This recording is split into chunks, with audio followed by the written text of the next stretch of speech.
What's up everyone, DP here. I've been getting tagged a lot recently on videos from other creators saying the new VA mental health rating changes are coming in April, but let's take a step back and dive into the actual details so that you're not caught off guard with anxiety-driven content. So here's what you really need to know about these changes, why they're beneficial, and timeline that you should know to actually be paying attention to. Before we do all that though, make sure that you are following so we can keep creating content obviously, and share this if it's helpful to you.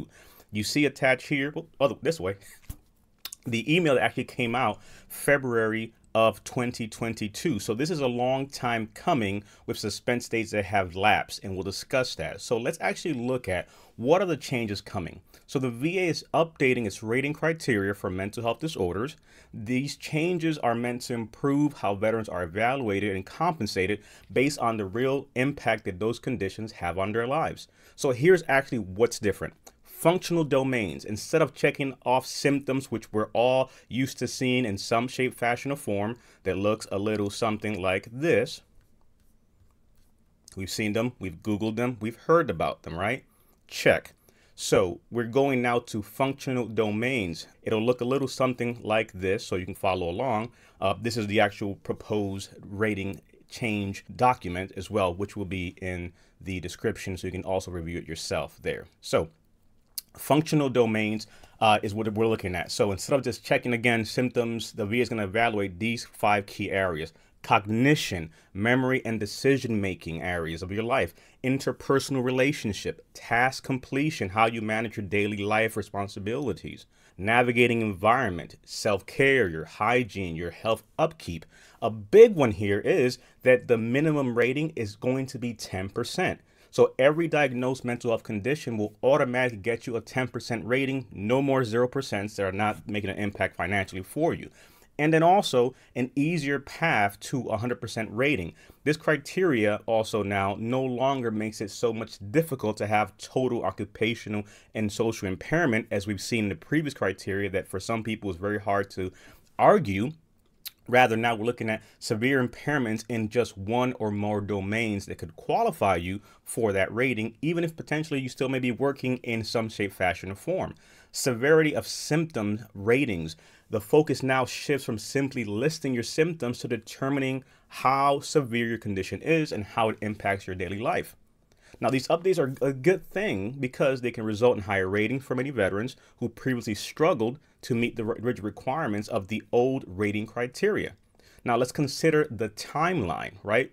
So now these dates that have been put out there, I want to be able to break it down for you so that you're careful and aware. So some creators are saying April 2025 is the target date for implementation, but that's not exactly accurate based on the latest available information. So here's what's going on.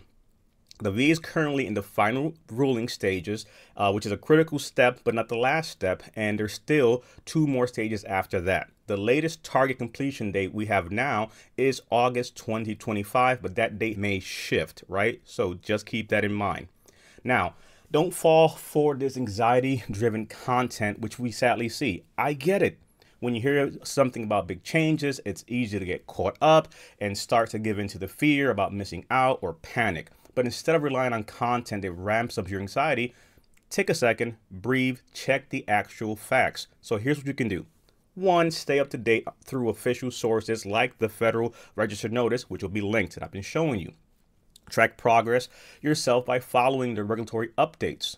Don't rush to file claims. Again, don't rush to file claims because of rumors. The current system is still in place and changes won't happen overnight.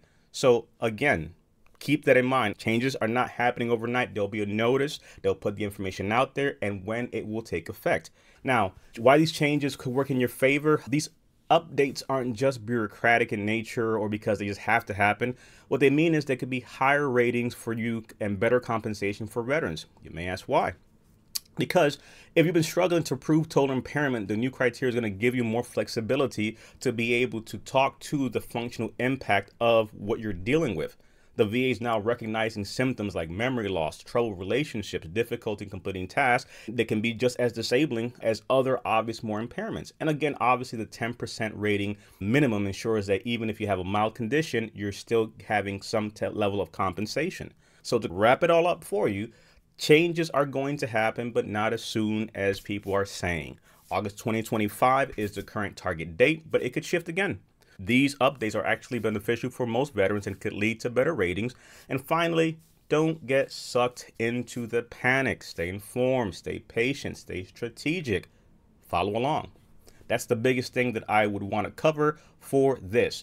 I'll see you in the comments if you have questions, and hopefully this was helpful. Share with a veteran. Don't be stingy.